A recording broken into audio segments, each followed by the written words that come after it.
Good morning, everyone. I am extremely overwhelmed to address you all in this occasion.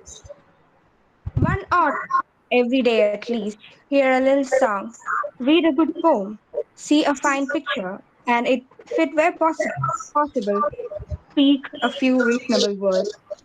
These are the words by Joan Wilson. Literature is the art form of language with words as its tool.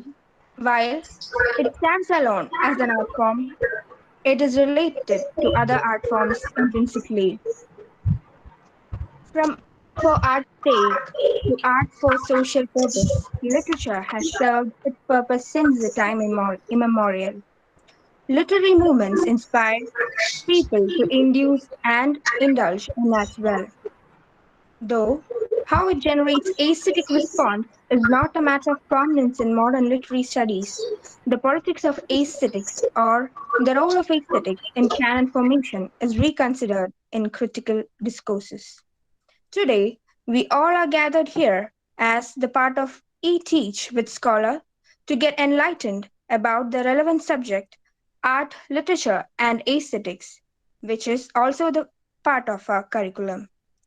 I welcome you all to this gathering.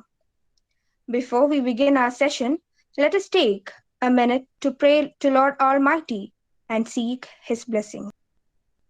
Now, I would like to welcome Ms. Geedu Amar, Head of the Department of English, St. Joseph's College for Women, Alappuzha, to officially welcome the gathering. Over to you, ma'am.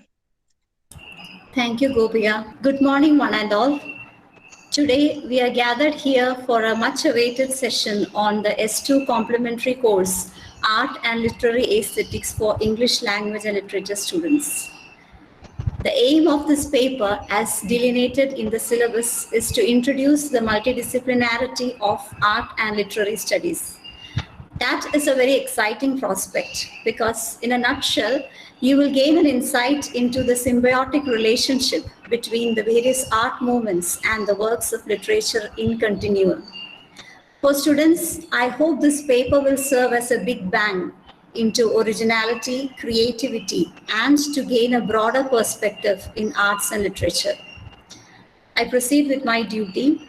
I take this opportunity to welcome our eminent resource person for the day, Dr. Sonia G. Nair, academic, writer, head of the Department of English, All Saints College, Trivandrum. Her areas of specialization are gender studies, cultural studies, post-colonial studies, and film studies. She has got a very prolific profile and she has been a resource person in many invited lectures. She has coordinated various seminars, workshops. Apart from this, she is also a poet. She is involved in many creative endeavors. She is the editor, curator of Samyukta Poetry and festival director of Ananda, an international festival of poetry.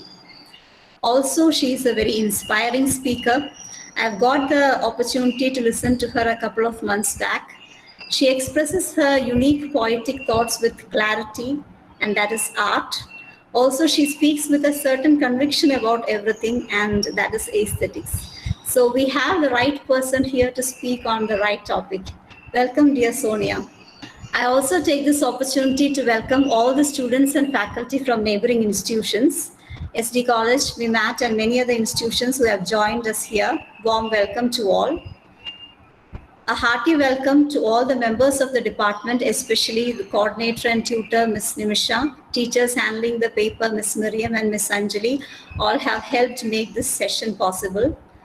And a very hearty welcome to all our dear students, the true beneficiaries of the program. Have a wonderful experience. Thank you. Thank you, dear ma'am. Now, it's time to listen to our dear resource person of the day, Dr. Sonia J. Nair, Head of the Department of English, All Saints College, Tirunelveli. Dr. Sonia has proved her expertise in the areas such as gender studies, cultural studies, post-colonial studies, and various other disciplines. She has presented and published various papers on these disciplines as well. She also has been the research person in various universities and colleges across Kerala. We are indeed truly honored to have you here with us, ma'am. I welcome you to this gathering and request you to share your views on the topic of today's discussion, that is arts, literature, and aesthetics. Over to you, ma'am.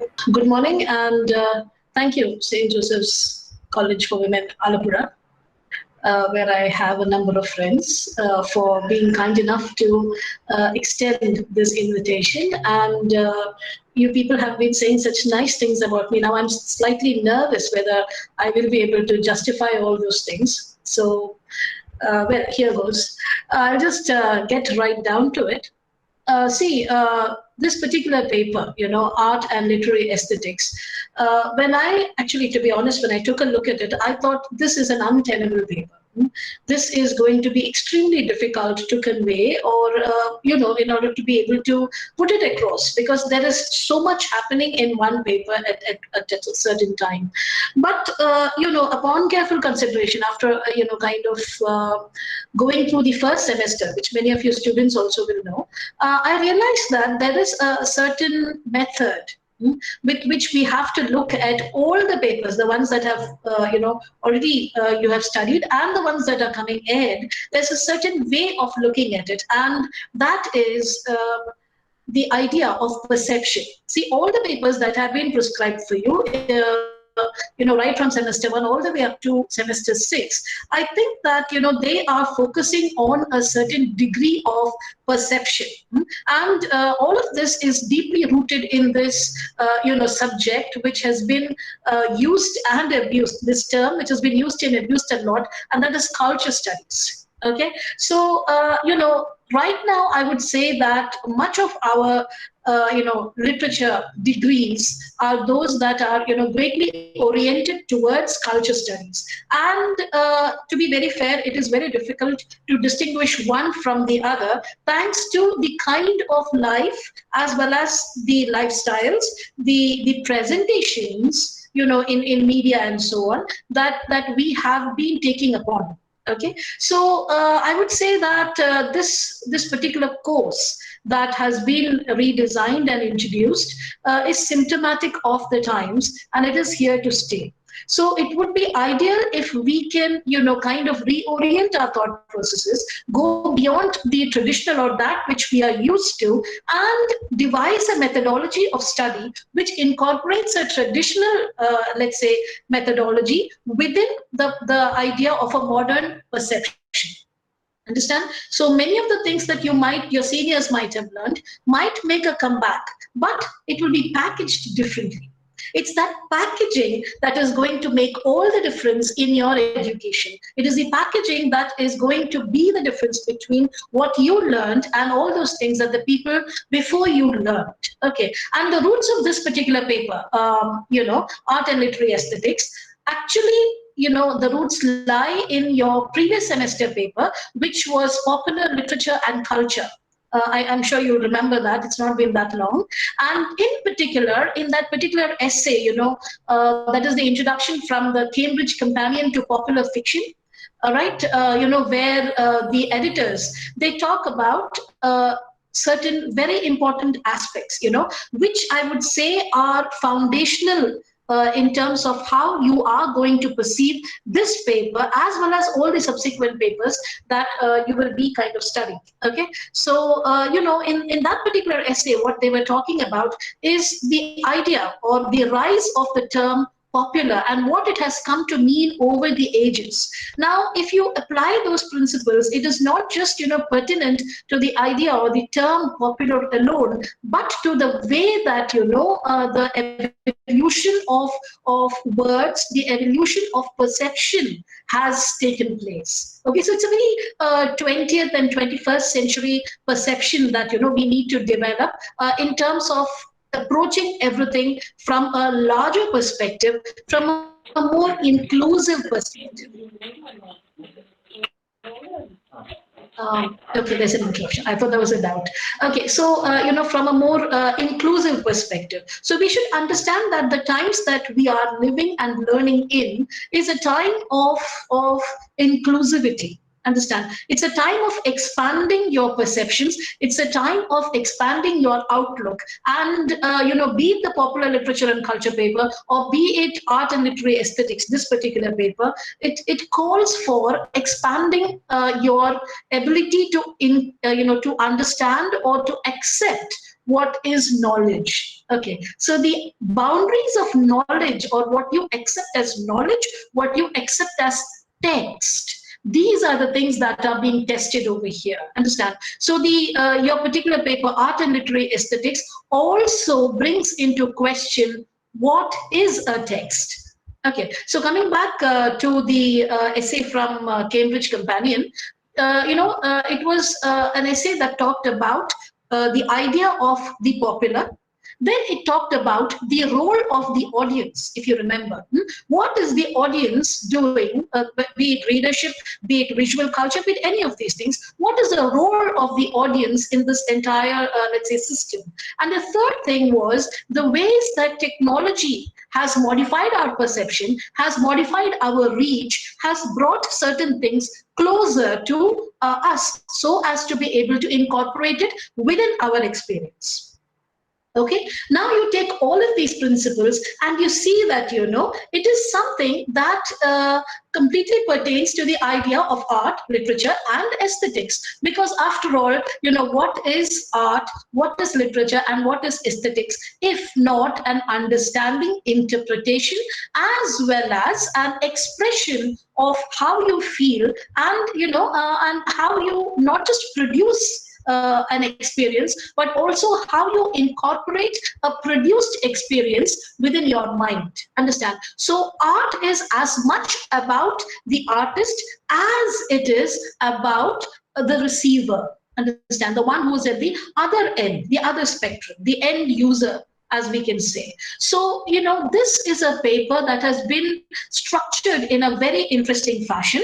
Do you want me to present the screen for your, to take a look at the syllabus? Is that okay? The syllabus is there for you, right? So look at the first module. It says literature and visual arts. Okay, and you have a set of introductory essay. And then you have module 2, which is literature and visual arts. And under that, you have a number of literary and, artistic movements. And the third module is literature, music, and performing arts. Okay, and after that, of course, you have a set of recommended readings and so on. Yes, so this is how it looks. Okay, and if you take an overall view of this particular, let's say, course and the syllabus that has been set out, you realize that there are certain, let's say, guidelines that have been placed without making it too obvious. And the first among that is art as medium.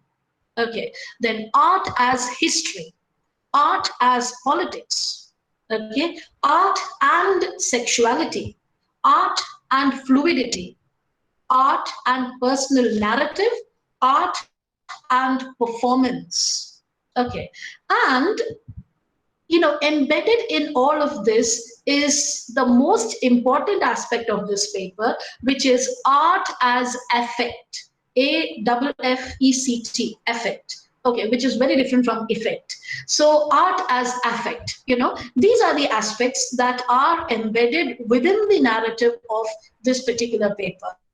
So, if you look at that essay by Herbert Reed, therein certain very important ideas have been put out. So if I were, kind of dealing with this paper, I would say that one has to begin with that particular essay, because it represents a coming together of all the things that this particular paper talks about.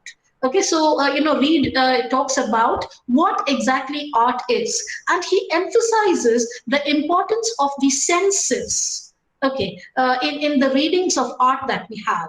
So he says that, art is a coming together of your senses, and it is literally a fusion of the visual, the tactile, and all the other sensory perceptions. And he talks about the notion of beauty, okay, which is going to be a very, very significant aspect in the, later presentations of this particular syllabus. Because you look at Frida Kahlo, you look at Amrita Shergill, you look at the kind of works that they have put in. Okay, look at the presentation of the body that these artists have brought about. Look at what Isadora Duncan, says in that particular essay about the body and its naturality, its contours. So, beauty is, let's say, a conversation or a discourse that is very, very close to the idea of perception. Okay, so the idea of beauty is being discussed, the notion of form. Okay, how far is art a slave to form, and how far can form be a very, very definitive influence upon art? When we say form, it's the technique, it's the treatment, and what, technically speaking, sets aside good art from bad art. So the question comes about, is there something called bad art? Understand? So this is a very, very personal kind of an ideology that is being called for. Okay, so it's about what you think, it's about your perceptions that this entire paper is about. Okay, so of course the notions of harmony and symmetry or proportion, which becomes very important in movements such as Cubism. Understand, which is essentially a movement that talks about the fact that you have to do away with the perception of nature as you see it, and rather present those complex realities in rather concrete forms, and incorporate the ideas of mathematics, incorporate the ideas of geometry. It calls for a very enlightened as well as let's say a very scientific approach to art. Okay, and here we were thinking that we took arts because there is no maths in it.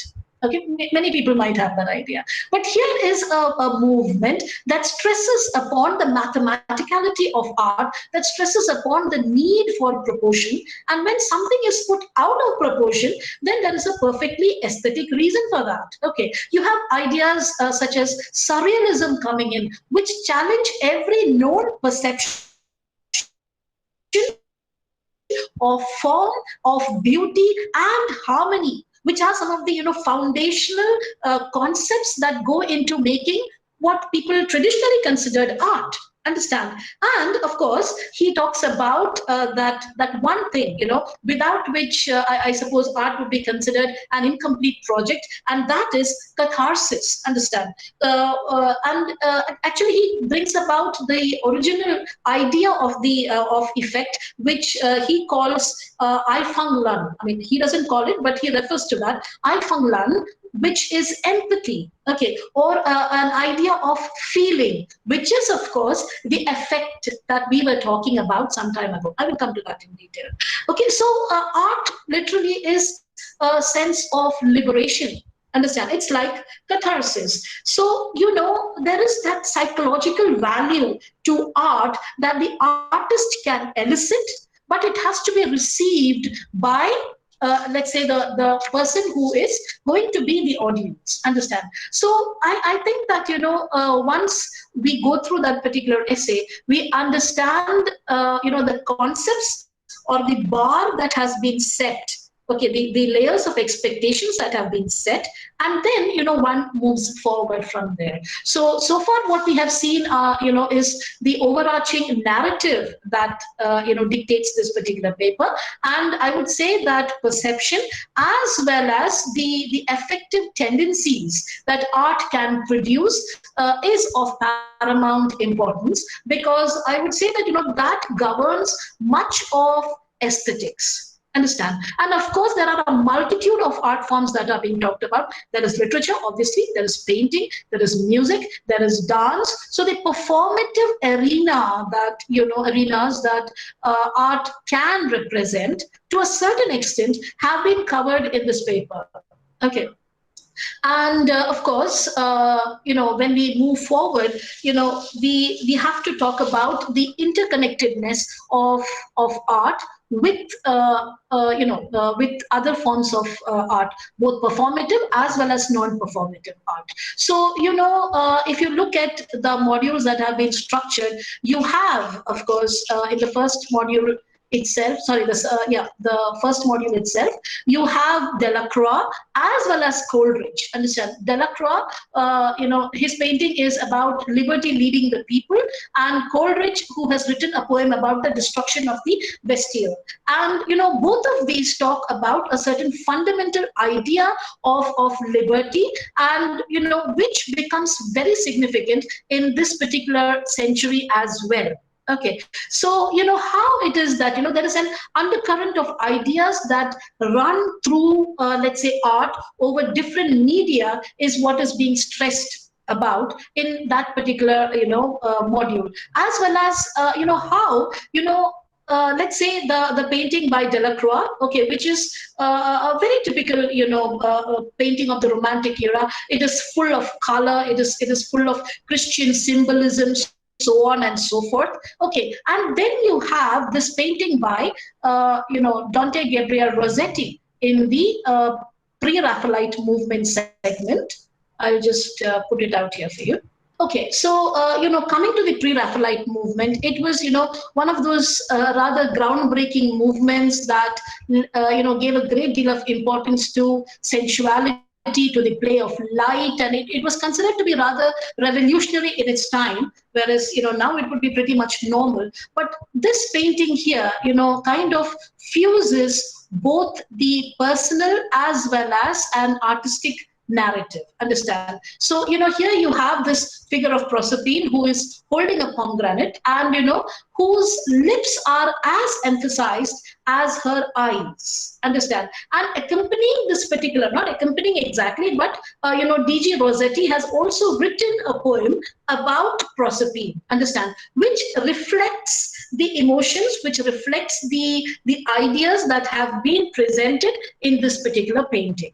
Now, while learning about this painting or learning about that poem, it is impossible to go forward without understanding the context in which it was painted or in which it was written. And it was about his great love for William Morris's wife, Jane, and who he felt married for the sake of convenience, but both of them, that is Rossetti and Jane, were having an affair with each other, which was something that was known to William Morris as well. Now, what lends symbolic, let's say, relevance to this particular painting or the poem is the story of Proserpine herself. Okay, a daughter of Ceres, she was kidnapped by Pluto, taken to the underworld, and Jupiter intervened to get her back. But in order to get her back, she should not have tasted any of the fruits of the underworld, of which Pluto was the king. But she had eaten this particular pomegranate. Now, some people say it was one seed, some people say it was 6 seeds, because of which she had to spend 6 months below the ground and 6 months above the ground. Understand? So what we see in this painting is a woman who is trapped in a destiny that she seems to have no control over.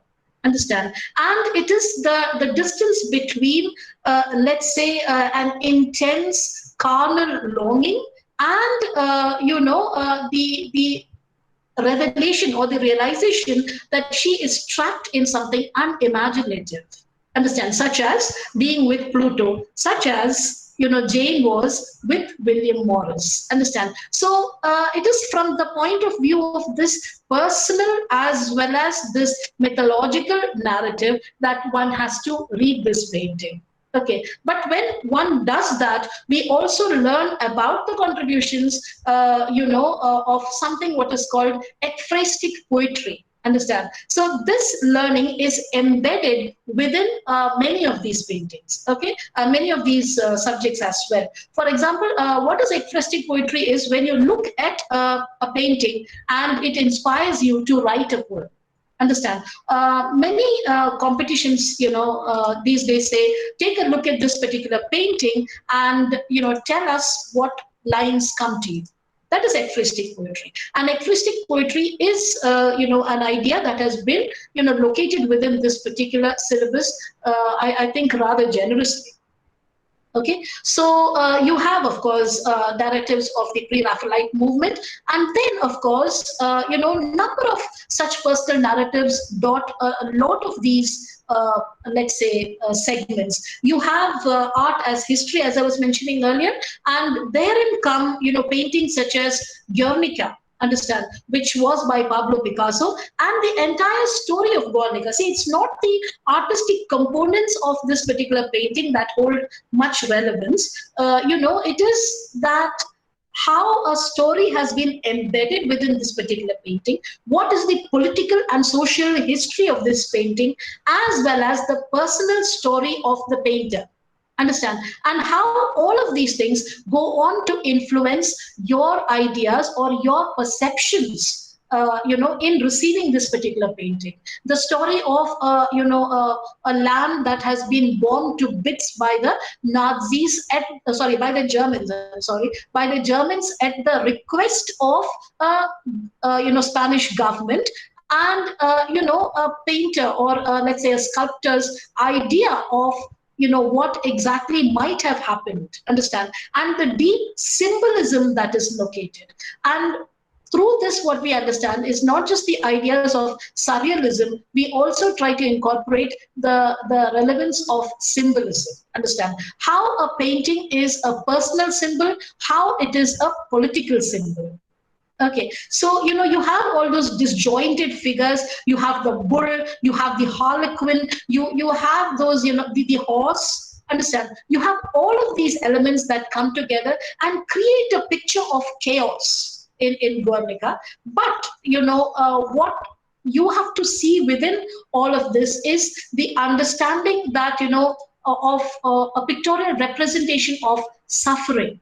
This is Guernica. I'm sure you're familiar with it. So these overlapping figures, as well as geometrical figures, it talks about a certain degree of clinical analysis into the nature of tragedy, into the nature of cruelty.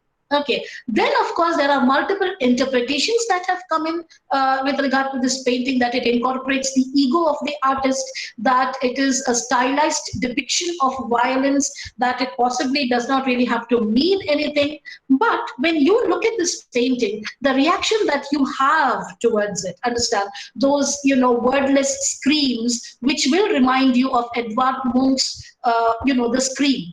Understand? So, you have to be able to weave an interconnected narrative between, these paintings, between these works of art. I'm sorry, I don't seem to have taken Scream, but that is such an iconic painting that everybody knows.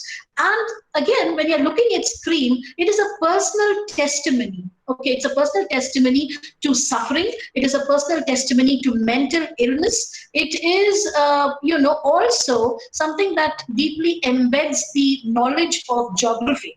Because this scream, we imagine that it is the person in the picture who is screaming in that horrific fashion. It is not the case. It is nature itself that is screaming, and the painter has painted that cosmic sound. And the reference there is to that of Mount Krakatoa, which had once erupted in the 1800s, and the sound that it had produced was so horrific. It is supposed to be the loudest sound produced in Earth. Understand? And it is supposed to have had a range of 4,800 kilometers or so. So it is that the cosmic pain of the universe, the cosmic sound of the universe, can be felt, within the vibrations of your heart. And Munch was somebody who was battling with a great deal of personal problems such as depression, mental illnesses of his siblings, deaths in the family, and so on. And while walking, one evening with a friend, he witnesses this blood red, sunset. Okay, and that kind of moves him to such an extent that he is not able to really, control himself. He has to stand where he is, and it is then that this particular image appears to him. It is part of a series of 5 images that he produced, 5 different variations of the scream, though the central subject remains the same. So the pressures of urban life, the pressures of the geopolitical situations of the world, the ideas of liberty, the ideas of political autonomy or lack of political autonomy of the times. Okay, the conversations that centered around the self and the individual, or in the early part of that century, all of these things have influenced much of the art that you are going to be, going through in this particular semester. Now, why I said that the individual is foregrounded in that particular era is, something that you will find links to in psychoanalysis. Because if you think about it, psychoanalysis is something that foregrounds the individual, their experiences, be it formative or, what comes after. And it led to an intense exploration of who we are individually and, how our narratives, kind of run in with each other, and how an event that might have happened elsewhere, how that, percolates down and, through a series of, events, people, narratives, experiences, they influence you, your thoughts, and your subsequent actions. Okay, this is a very surface level description of psychoanalysis, but what I'm trying to say at this point of time is that, in the early parts of these centuries, the individual was foregrounded. Their experiences were foregrounded, and that reflected in art. Surrealism, that reflected in art. Cubism, that reflected in the novel. Look at works like Ulysses. Okay, look at works like To the Lighthouse, Mrs. Dalloway, all of these, Sons and Lovers. Okay, look at all these works and look for the individual within them. Okay, look for their problems, look for their narratives, look for what they consider to be paramount. The personal was a very, very important part of the conversation at that point of time. Even now it is, because now we don't have to look for a collective voice to express our concerns. Our voices can be expressed, our concerns can be narrated at the touch of a button at the other end of social media. Understand? So you have a means to express your thoughts and they can be heard, read, seen. Of course, there are a number of power, caste, gender, sexuality, politics that come into all of that, but let's not complicate things for the time being. Unless you want me to, we can do that. Okay, so I was talking about the personal and the imagery of the personal that was being woven, and which kind of led me to look at Salvador Dali. It made me look at Amrita Shergill and Frida Kahlo. Okay, in the same light. Okay, and what I found there was this use of symbolism. Understand? Like the Hummingbird. I don't know if you have seen Destino by Salvador Dali, the short film that has been prescribed. Has anybody seen it? No, ma'am, I don't think so. Okay, never mind. There is time. Okay. So anyway, in Destino, it's a Walt Disney production, and it has a long narrative behind it. Actually, I don't know how many of you know, but some of the illustrations for the Alice in Wonderland Disney production, some of these illustrations had been drawn by Salvador Dali himself, and you can see it, you can trace it in certain segments of the film. But anyway, excuse me. So Salvador Dali, had kind of worked on this particular short film with Walt Disney. And what had happened was that he had been told that his short film was a bit too big. So he needs to cut it down. He needs to make the narrative very, very tight and so on.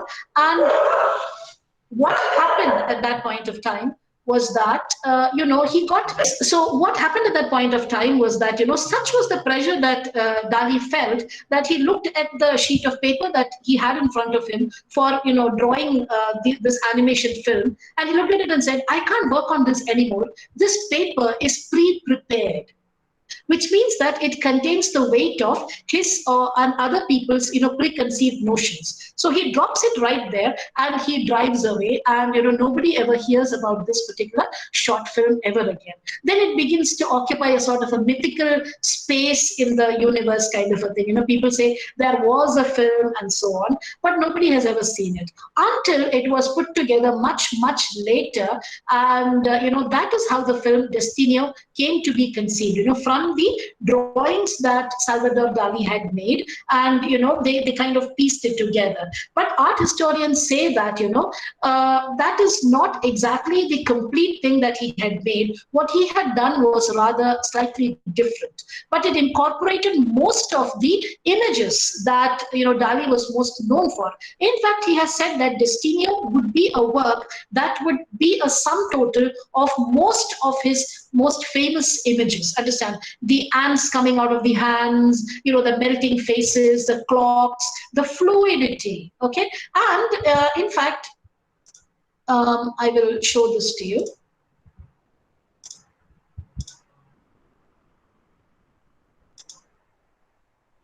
Yeah. This particular picture, look at that. Okay, it's got a very interesting title: Uranium, Atomica, and Melancholia, Idol. Okay, and many of these images that you see here, see, for example, this one, the baseball player that you have here, this spiraling female figure. Okay, and these melting faces, this particular bottle and the lamp, all of these things, and this metamorphosing face. These have all come into Destino as well. Understand? And Destino is a very interesting film because not only does it talk about this idea of, let's say, the body. It does not just talk about the idea of let's say a woman trying to find her own voice. It also talks about the way that men view women and what women want to be viewed as. Okay, so the barriers, there are, if you watch the film, you'll see there are these walls that are rising, there are staircases that are forming, but people are not able to get across. Okay, and that not being able to get across is on account of their perception.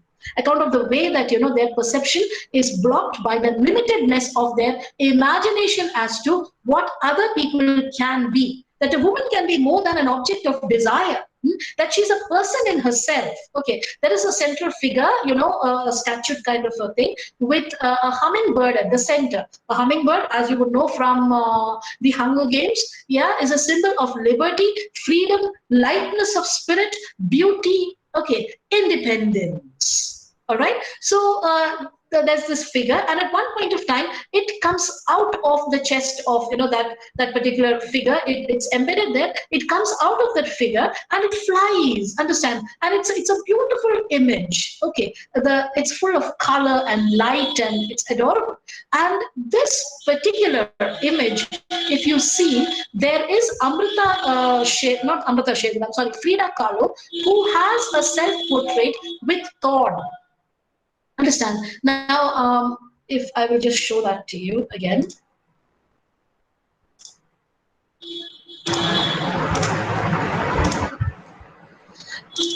Yes. Okay, you have, see, again, it's a hummingbird at the center right there. And this hummingbird, on the other hand, is not colorful. It is dead. Okay, and it is dark. And while there are these various, symbols like butterflies made of crystal and so on, it is that necklace of thorns around her neck. Okay, and that dead hummingbird that kind of convey a very personal narrative of loss, of let's say disappointment, of having suffered cruelty at the hands of the men that she loved or was married to, referring to her husband Diego Rivera. Okay. So this painting, you look at it and it kind of challenges all the known notions of feminine beauty. This is how more or less, Frida Kahlo looked, and she reveled in that, which again asks you the question, so what exactly is beauty? At what point does something very unconventional start looking beautiful? Okay, and then it asks you to reconfigure your ideas of beauty. Understand? It asks you to reconfigure your ideas of perception, asks you to be more inclusive, more diverse in your understanding.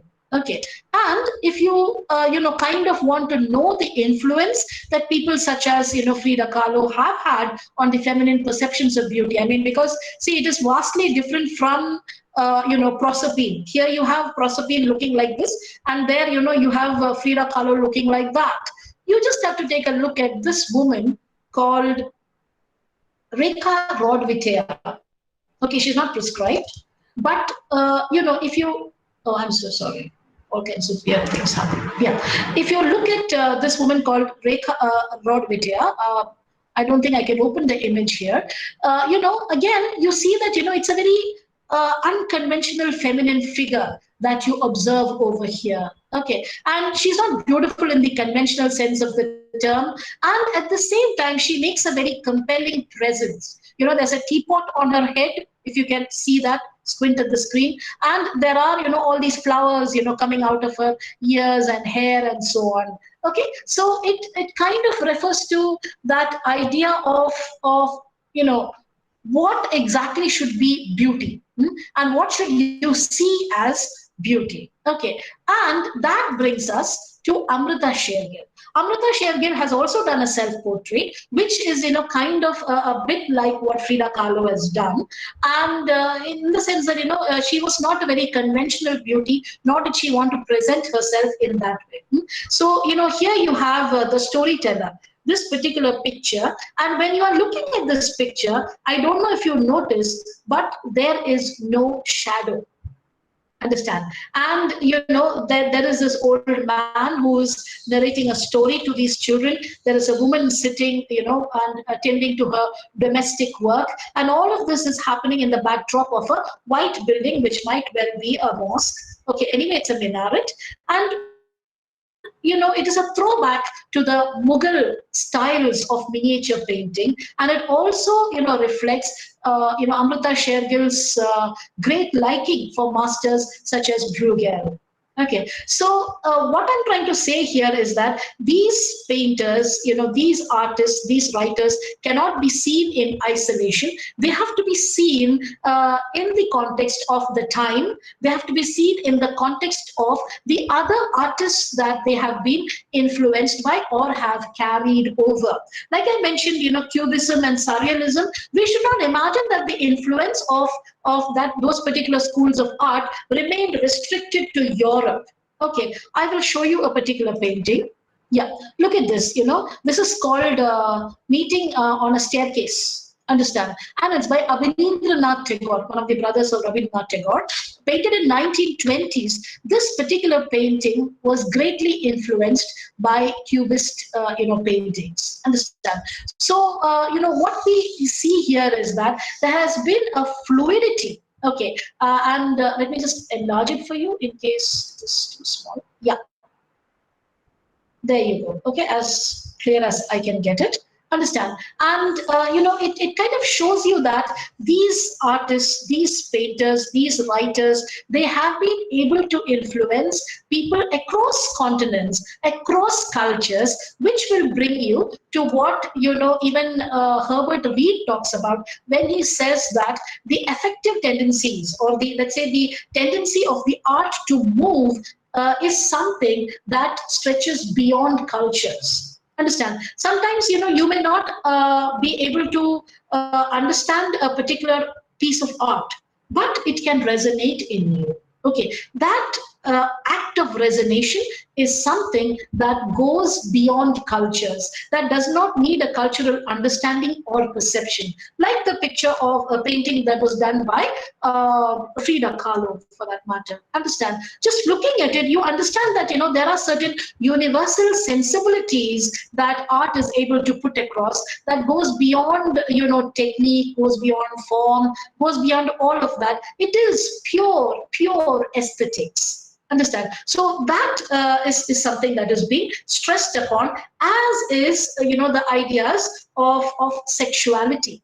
In terms of these women that are being presented. Okay, sensuality that is being discussed. Okay, and there is something called the fourth dimension. Understand? We know the first dimension, second dimension, 3D is something known to us, but the fourth dimension is this ability to appreciate, is this ability to go across, various cultures, to go across various artistic media. That is what is called the fourth dimension, and it is very, very important that we understand this, because Reid also talks about it. And in fact, there is something called the Dimensionist Manifesto. Okay, like the Surrealist Manifesto, there is the Dimensionist Manifesto that was signed in Paris. Okay, by a number of artists, and they believe that the Dimensionist let's say tendency, or the Dimensionist let's say aspect has enabled literature to come out of the lines on the text and enter the canvas. Okay, enter the canvas, and paintings has been able to leave the canvas and enter space. Okay, and sculpture has come out of those closed spaces, those limitations that the art form gives it, and it has come out into the open, into the world. Okay, that is into your personal space. So this means that what is the fourth dimension of space? It is art. Okay, so the fourth dimension, which is space, is something that is occupied by art. Okay, so there were a number of artists who kind of subscribed to this idea, and all of this this idea of space became very, very important. Like, okay, so there is body and there is art. And when I mention the body and art, I should say that one of the most iconic paintings that depict body, art, and the use of space, body, art, the use of space, as well as the perception, okay, is by Salvador Dali. Okay, for all his abstractions, he has also drawn this tesseract cube model, crucifix. It's a hyper crucifix. But more than that, what has impressed me is this particular piece. Okay, I will show it to you. This is again a personal favorite of my friends as well. Yeah. I hope you can see this. Yes? Yes, ma'am. We can. Yeah. This is called, painting of, Jesus on the cross, as is obvious. And, what you see in this particular painting, interestingly, is not the usual, picture of Christ on the crucifix. You can see his suffering. You can see his injured, emaciated body. You can see the nails, incidentally, those holes out of which ants come in the picture, paintings and animations of Dali. You see all of that. You see Christ in his very, very physical form. You're seeing him face to face. Okay, you're occupying that dimension with him. But look at this particular painting. Where are you when you are looking at this? Where are you? Okay, you are above the figure, aren't you? You are looking at it from above the cross. So then, who are you? What is your relationship to this particular painting? Not just to the painting, but also to this particular figure.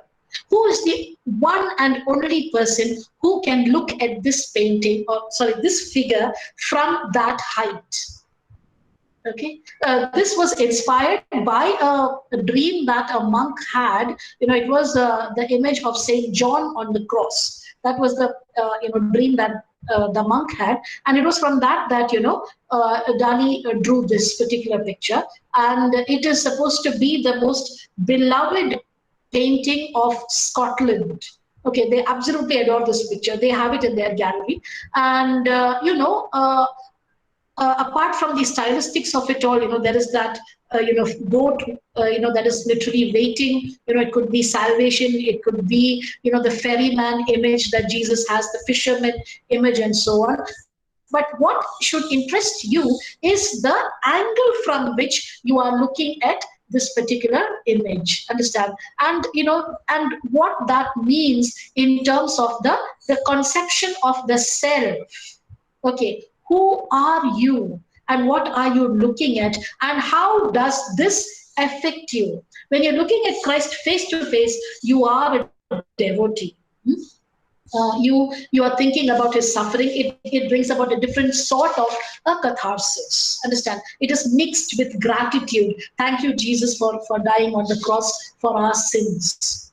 That kind of a sensibility is there. But when you're looking at it in this way, it is a kind of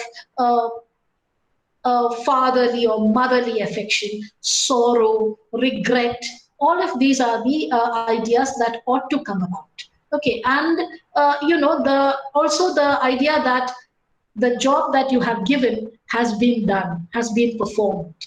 Okay, so see, these are the various uses to which artists can put a body to, be it their own or those that they have conceptualized. Okay, and talking about the body again, we will be referring to Isadora Duncan. When Isadora writes about the figure of the dancer, and she mentions that it is only a natural body, a naked body that is able to, imitate, or let's say, incorporate those figures of that are natural, okay, that resemble the earth itself. And then, what is being stressed upon is the fact that there should be dancers who are able to interpret, to understand, and bring out the rhythms that they are listening to from deep within themselves. She says, my ideal dance school would be one where I don't teach people to imitate me.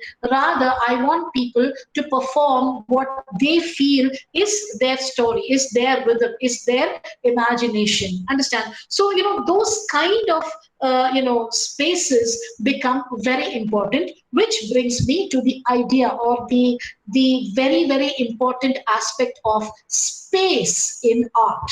Understand? So, today in the 21st century as well, space in art has become as important as art itself. Be it in poetry, there are, sometimes long lines, sometimes there are very short lines, sometimes there are wide spaces between lines. Okay, so every text is as important, the written as well as the unwritten aspects are equally important. And that what we perceive as an absence, again, let me say that what we perceive as an absence could very much be a presence. So, art has come out of, that idea where it is something that hangs on a wall and you sit on a chair and you look at it. It has become very tactile. It has become very sense-oriented. And to contribute to the idea of the senses, the space around art has also been utilized in a very, very sensitive manner. Like I'm sure you would have seen at the Biennale, the Kochi Biennale, where, you have a number of works that are installation art. That is something that, this particular module does not have. That is installation art. I think it comes later. So installation art is something that occupies, the physical space as well. So you have a number of, wonderful installation artists such as Subodh Gupta, who has done works like A Very Hungry God, which is a huge skull, a human skull that is manufactured out of metal utensils. Okay, metal utensils, steel buckets, spoons, fork, knives, all of these things go on to making an installation, which is called A Very Hungry God. Okay, so you have artists from Kerala itself, such as Arya Krishnan, who have done this wonderful installation called the Sweet Maria Monument, in memory of a trans person who had been brutally murdered, and nobody was able to catch the culprits. No investigation was carried out to fruition. Okay, so the Sweet Maria Monument is nothing more than a huge fabric, a huge piece of fabric representing a skirt. Okay, and people gather under it to have conversations. It was at one of the Kochi Biennale editions as well, so people can just walk by and decide to get in under, this particular piece of fabric, and they can sit there and they can talk. It indicates a safe space. It is a political statement. Here is art as politics. Art that occupies a physical space, it occupies a mental space as well as a political space. Okay, so and it's also about how you interpret that particular installation. You can not like it, which will lead you to ask very important questions about your choices in life and your outlook on people, on things, and on sexualities. See, so this is the formative, let's say, influence that art can have, and it is also deeply psychological. It is deeply personal as well. Understand? So that idea of the safe space, what was just a ground on one day, the second day it becomes a safe space. So this transformative ability of art is something that is being stressed upon in the entire duration of this particular paper that we are seeing. Understand? In your first semester there was this performance piece by K. Tempest. I'm sure you remember that. The woman the boy became, right? And there, it was not the poetics or the poetic relevance of that particular piece that was important. It was the history of the person. It was the transformation of the person and the performance that was, elicited, that was of great importance. Understand? How the person is narrating what they have to say, that becomes extremely important. So the art is the artist. The artist is the art. Okay, and you who are the viewers, you also become a part of the art, and you also produce that art. So art as something that is an item of production that has been often talked about by art as well as culture theorists of quite fame, art in the age of mechanical production and so on. So how exactly, okay, are you going to be viewing a piece of art will determine, what merit that particular piece of art has in your eyes, and how, that tells you a narrative about yourself. That's what I actually meant by the affective tendencies or affective qualities of art. See, that is why you have Greta Thunberg's speech that is being performed to music. You have T.M. Krishna's conversation with regard to the art that dominates is no art at all. It talks about those striations, those hierarchies that exist within art. See, so art then becomes a conversation of politics. It becomes a narrative that has a great deal of historic as well as cultural, gendered relevance. Understand? So, of course, about T.M. Krishna and the way that, he organizes alternative festivals, like the Kuppam Vira, and a number of those, the Porambokku Padal. Okay, all of those. And, people say that he has taken classical or Carnatic music out into the slums. See, that is not really true because, that is not how it is. But what he has managed to do is that he has tried to point out the kind of, octopus grab that, certain entitled people or let's say segments of society have on art. So it presents the other perspective, the undemocratic aspects of art, which need to be broken down. Ambedkar in his Annihilation of Caste talks about the fact that no political reform is possible without social reform preceding it. Understand? So the very act of, taking a classical Carnatic, music festival from the tyranny of the Margari out into, places where it is not generally or traditionally organized, but where people have an appreciation of it, is one of those ways of inducing social reform, which can then lead to political reform. So you see the, cathartic, you see the curative, you see the reformative abilities of art. Okay, through the eyes of the artist as an activist as well. Okay, nobody says that art and activism have to be separate.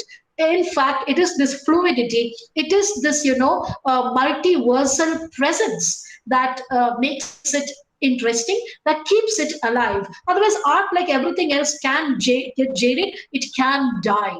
Understand? So that is there, and I will give you an example of how the space that art occupies is as important as the work of art itself. I'm going to show you a clipping from Ranjit Hoskote's exhibition.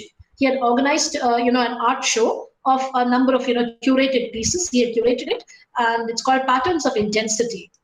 One second. Yeah.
Yeah. So, when I was talking to Ranjit about all of this, he was also telling,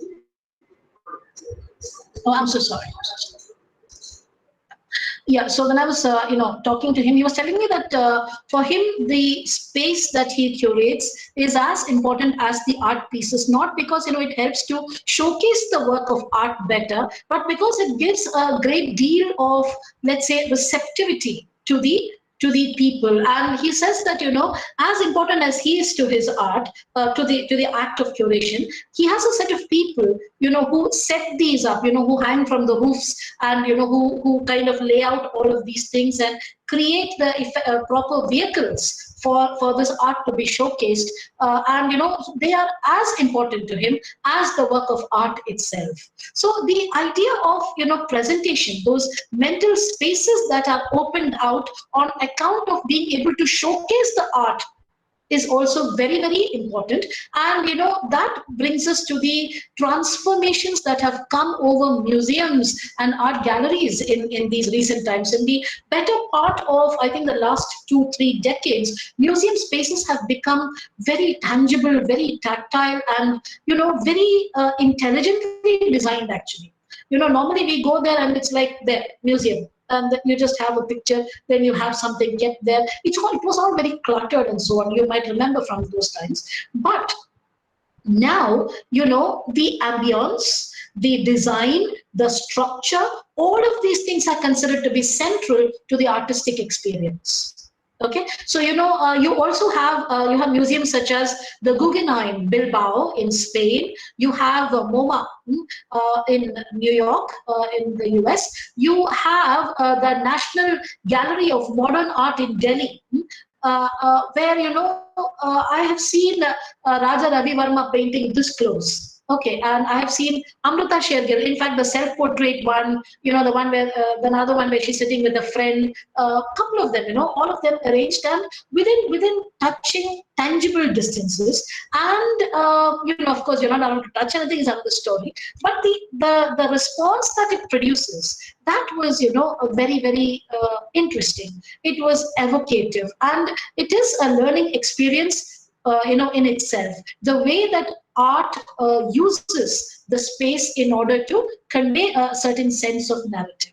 Okay, so I would like to bring my conversation from my side, to an effective conclusion by pointing out that the idea of art, literature, and aesthetics, or art and literary aesthetics, they are not separate. It is in effect one and the same thing. Okay, and in fact one can be considered to be a natural extension of the other, and we have to be mindful of the spaces of let's say the experiences, the visualizations that these works of art present us. We have to be mindful of the histories that they come with. But is it very important to know the histories of these things, to appreciate them for their sheer artistic beauty? Not at all. It is not.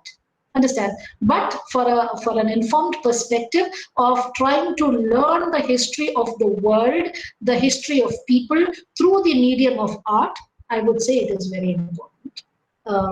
I hope I haven't bored you to death. There you have it. So if you have any questions, please. Those words surely did wonders to us, ma'am. It was really insightful, and I really enjoyed the session. Thank you so much. And now we can proceed to the question and answer session. Yes, ma'am. Shall we? Yes, please. Participants, please unmute and put forward your doubts and questions. You can also type in the chat box, please. Could I ask Sonia Nair a couple of questions? Yes, please. Good afternoon, dear Professor.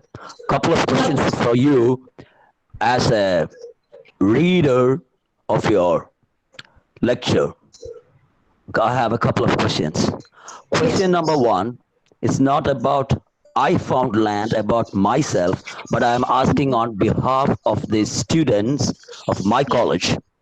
I teach in a very small college in Alappuzha, where I find the entire corpus of texts which have been prescribed for study under art and literary aesthetics are quite unknown to my students. So the question number one is, how do I get across that block, that hump on the road? And I have just 3 hours per week to do that. Question number 2. I don't know whether Sonia ma'am, head of the department, also in College Trivandrum, is a part of the syllabus committee or the board of studies. No, but there is a huge disconnect between papers and modules. No student who is undergoing his or her first year BA degree uh, course is exposed to any of the movements, English literary history movements or other artistic movements till their third. It begins from their third sem, the English literary studies, and it's only in semester 5 they read criticism and theory. So this huge disconnect is there. So how could you start teaching or instructing a student or the student to understand what's meant by Cubism and Surrealism, and all these are Western canonical texts. There is no KCS Panikar, there is no M.F. Hussain, there is no Faye D'Souza, there is no D'Souza, except for Amrita Shergill. The corpus is entirely filled with canonical Western pieces. So if you would answer me on those things, I could ask you a lot more questions. Thank you. Thank you, Ramachandran sir. I agree with you on both counts, actually speaking. I think this was something that I had spoken about in the beginning of my conversation, that, it is a very different kind of, let's say, syllabus from what we have been teaching all this time. And in fact, I would say that, yes, I would say about more than 3/4, if there is such a quantification of the people in this entire thing, are unknown entities. And in fact, the way that the structure has come about is also rather unfamiliar. And how I have gone about, from my personal experience, I will tell you, because I have taught papers such as both those, literary studies as well as popular literature and culture. I have gone about doing that, and people like Kate Tempest and so on. And all I can say at this point of time is that one has to try and give an effective introduction.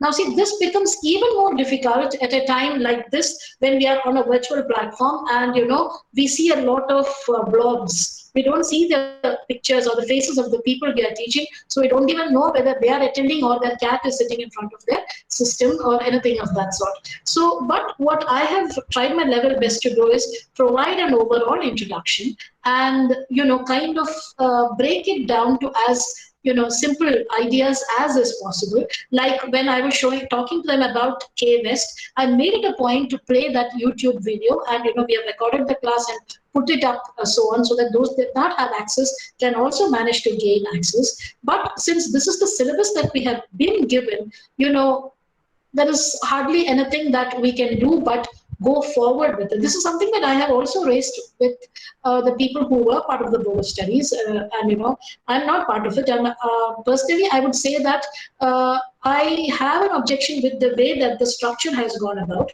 Like, I would have preferred that the introduction to literary histories and world histories and so on came right at the beginning, because you don't just push people into the ocean with things like Khalil Gibran and all of that right in the beginning. But the explanation that was given to me was that in order to break out of the Anglophone let's say canon and those chains, it was important to let students understand that there is a wider world out there. So they learn all of that, and then they come back to their roots, was what was said. And like you said, there are only Western canonical. I'm sorry, I should have mentioned that. I had made a note of it, but I had forgotten to talk about it. I should have done it when I came to Abanindranath Tagore. So, you have Surrealism, you have Cubism, but none of the people from the Bombay School of Arts or any of the, Indian painters have been, kind of mentioned in this particular thing. Amrita Shergill, I would say that, she's playing by both sides of the continent. So, that's hardly anything. And the influences that she's, kind of absorbed are also highly westernized. So that is why I said, we bring in through our own experiences, through our own readings, we bring in people like, what's his name, Abanindranath Tagore. We bring in somebody who is favorite of mine, MF Hussain. Okay, you bring in Souza, you talk about Gujral, you talk about that installation art that he has made, and it's called Ganesh, but it looks nothing like the Ganesh. When I had gone to this place, the National Gallery of Modern Art, I had, come up, seen all of these things. And here, I don't know if you can see it, but there is Jamini Roy, okay? That's in my phone, I'm sorry. You have Nandalal Bose. So you have to talk about all of these people. We have no choice but to, kind of maybe find some extra time. In 3 hours a week, it is literally a tall ask. But apparently what we are supposed to do is we are supposed to give them an overview of things. Now, how they're going to answer questions based on this overview, we have to pray to God. So, you have, that's how we can go about it. I hope that remotely answers your question. But yes, let me just, since we are here, I might as well just, show you this that I had taken and kept. It's called Cyclonic Silence, okay, by M.F. Hussain. As much as it allows you, the whole human animal principles and all of those interpretative possibilities and the ways that the common man has to endure life. All of those things are there in the Cyclonic Silence. He has got a number of works that deal with this whole idea of common man, human beings suffering, and so on. And of course, another of mine, which is a favorite, I'm sorry, I forgot to take and put it out here, was something called, I'm sorry, let me stop sharing. Yeah, B.C. Sanyal's Old Man and the Bird. Okay, so it's a picture of an old man, in a multicolored checked lungi, and there is a small colorful bird on his shoulder. Okay, so yeah. Anybody else or anything else further? So you can go ahead and ask me. I agree there is a disconnect. Just one more thing, madam. Just one more thing. First, earlier I should have said that. I'm sorry. Please forgive me. I should thank the organizers of St. Joseph's College for organizing this webinar. Thank all my old friends out there, Leda, Anjali, Geetu, everybody out there, and the students. And one last thing I would like to tell you people, I don't know how you could do that, but as a suggestion, I would ask Sonia and the head of the Department of St. Joseph's, is it possible for the university to organize workshops for the teachers? Anyway, we are not going to colleges. Couldn't it be possible for us to have workshops for teachers on these, what I would call a little problematic stuff I have to teach? Of course, like you said, I do teach at the MA level, where I teach burgers, ways of seeing, but cramming this down the throats or stuffing the heads of first semester students who have just turned from schools. We have never tried it with the PG students, so I have this huge feeling of R&V bucking the trend too fast. So it would be better for us to have workshops. And another personal question to Sonia, if we are talking about this from the perspective of cultural studies, especially Stuart Hall's version of cultural studies or the Birmingham School, you could ask any question about this on the question paper. There could be any question, and the student would be putting his or her perspective. It could be a hegemonic reading, it could be a resistant reading. How exactly are we going to evaluate the students? It's not just sitting about the question papers. We do have the model question papers with us, but how are teachers going to be equipped to value those answer sheets? Because I believe students from All Saints College who have been trained by Sonia or her compatriots might be bringing a lot about Ranjit Huskote, M.F. Hussain, and Sanyal into their answer sheets. About, if I know absolutely nothing about such people, how am I going to mark them? the students might stand to lose a lot of marks if this kind of wide variation is going to be out there. So I request, it's once again a humble request from my part, all the heads of departments of all the colleges who are out here, St. Joseph's, All Saints, SN College, SD College, all the colleges to sit together and discuss that. Because ultimately we are as teachers in a kind of elitist position, and the students are the consumers might stand to lose a lot. They can't come to the colleges. They are doing the studies online, and at the end of the day, once their answer sheets are being marked, how exactly is that going to happen? Thank you. Thank you, sir.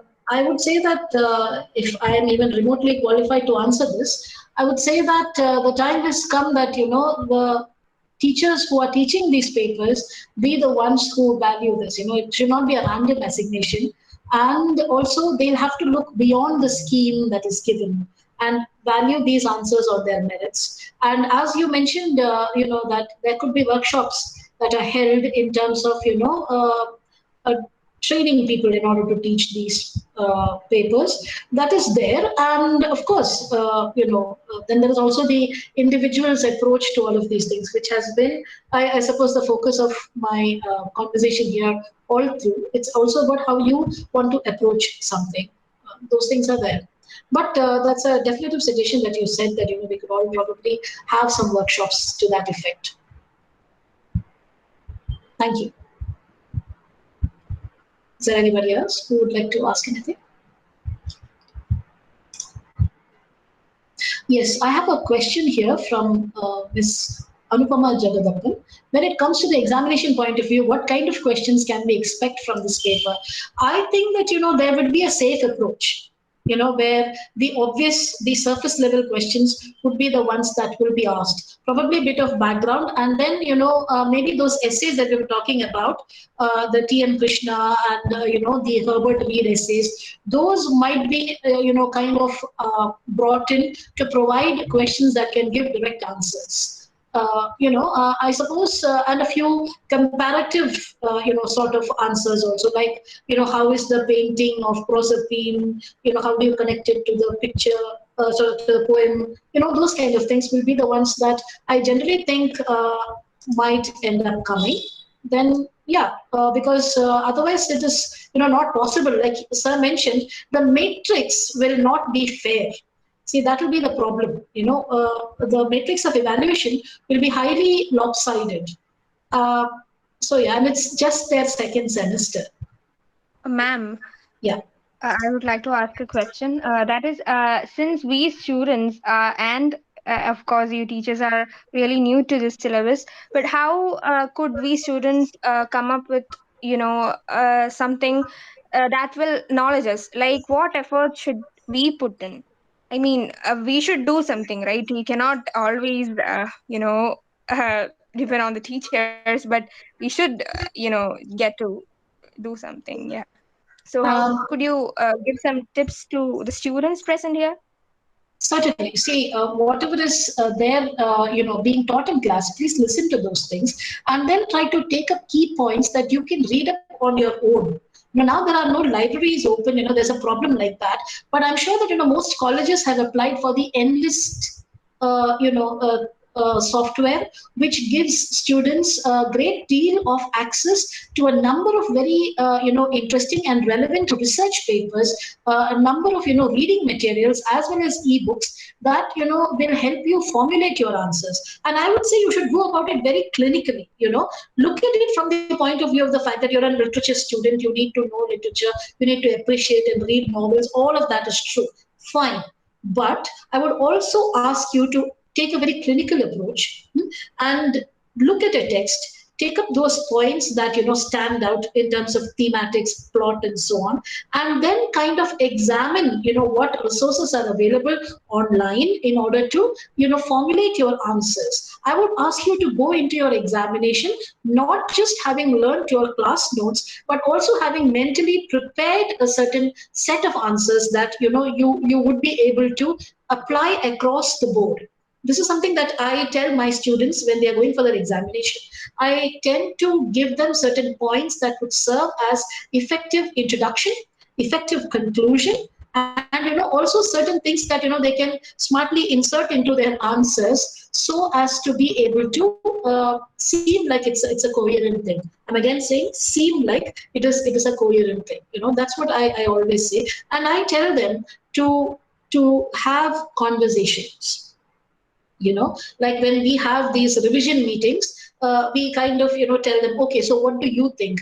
And then we get a lot of these interesting let's say insights that come from students, and that really helps. So when you go into your examination, don't just have studied what was given, but also if you haven't taken the endless thing, I would request the colleges to do it, because in a way it is quite useful, and I think it's very reasonably priced if it's not free. Other than I'm not very sure.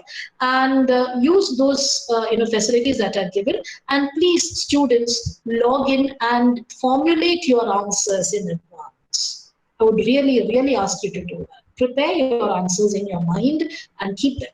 Yeah, I hope that helps.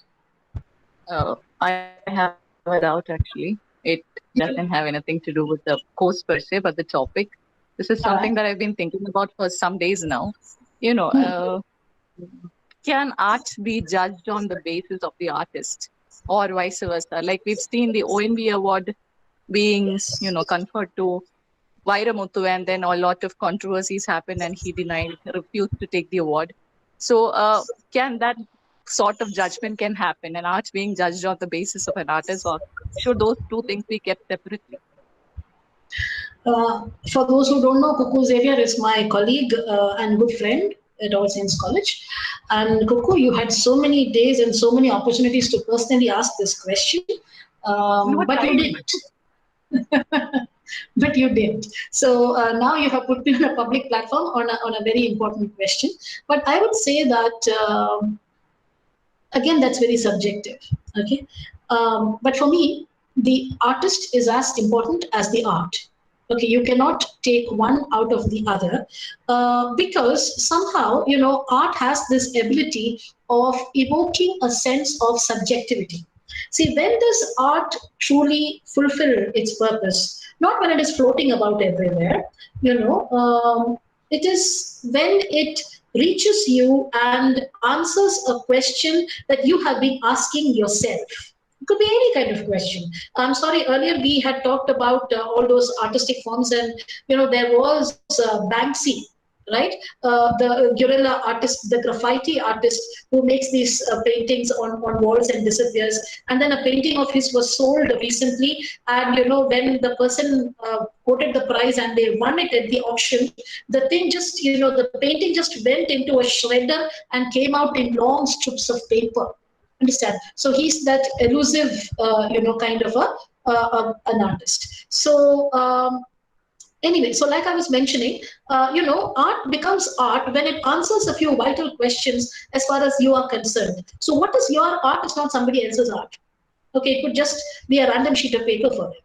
So without evoking subjectivity, it is not possible for art to be itself, which means that when it evokes subjectivity, you are as aware of the artist as you are of the art itself. Understand?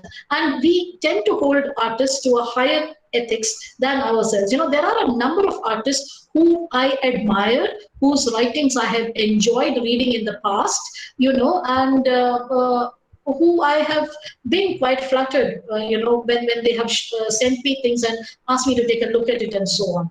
But, the coming of the Me Too, I would say, movement in our art histories, you realize that there is a problem there. Understand? You cannot separate the artist from what he has done as well as from his art. So there are very concerted policies. People call it cancel culture and so on. But I am somebody who strongly stands by that. There is a certain ethics, that is involved in the production of art. So if somebody has been a horrendous individual towards other people, and has discriminated on the basis of sexuality, on the basis of gender, caste, class, they have no place in the universe that I occupy and I consider as art. It may not be the case with a lot of people, but that is for them to take up. You have Woody Allen. He's made magnificent movies. The that Cassandra, then the one with Kate Blanchett and a reinterpretation of A Streetcar Named Desire, Blue, something or the other. Beautiful movies. But, it's difficult to watch it anymore. You have people who are great names, well-known names in Indian poetry, in Indian writing in English, and you don't want to look at them anymore. You do not want to be associated with them in any fashion on account of what narrative has come out about them. Understand? So I would say, Kuku, it's a very personal thing. So that again, it depends on the rest of you, what you think. Because if I say only this is allowed, then that is very hegemonic and I don't stand for that. I hope that answers your question. Looks like everything has been covered. Thank you, ma'am, for patiently answering all our questions. Now, I would like to invite Janvi to propose the vote of thanks. Very good afternoon to everyone. Passionate words, I realize how lucky I am to pursue English literature. All the importance of art and music in literature. Your words instilled in me that literature is no longer limited to books, but it is much more than what it really is. I'm sure that it will help us to deepen and broaden our perception towards literature. It was such an enriching and inspiring session. Now, let me move on to the duty entrusted upon me. I consider it as my honor and privilege to propose vote of thanks on this occasion. At first, I would like to extend my most sincere thanks to the Lord Almighty, with whose blessings and grace we are able to make the event what it was. Now, I take immense pleasure to thank our resource person of the day, Dr. Sonia J. Nair, head of the Department of English, All Saints College, Trivandrum. Thank you, ma'am, for the efforts and time you have put into the session. We truly loved your session, ma'am. On behalf of the Department of English, I thank you for such a delightful session. We'll start rolling around a week ago. It requires planning and a bird's eye for details. For that, I would like to express my sincere gratitude to Ms. Geetu Amar, our head of department, for organizing such an initiation program for us. Thank you, ma'am. I'll also take this opportunity to thank all the teachers of department and teachers of other college, especially Ranu sir, Saraswati ma'am, for helping us to get in tune with this new system that we are in. Thank you so much, dear teachers. Finally, yet importantly, my dear friends, we all have benefited much from this session, which wouldn't have happened without you. Let me take this opportunity to thank you all. I would like to specially thank all my dear friends from other colleges who took part in the session. Let's keep our spirits high and come out with flying colors. Once again, thank you all.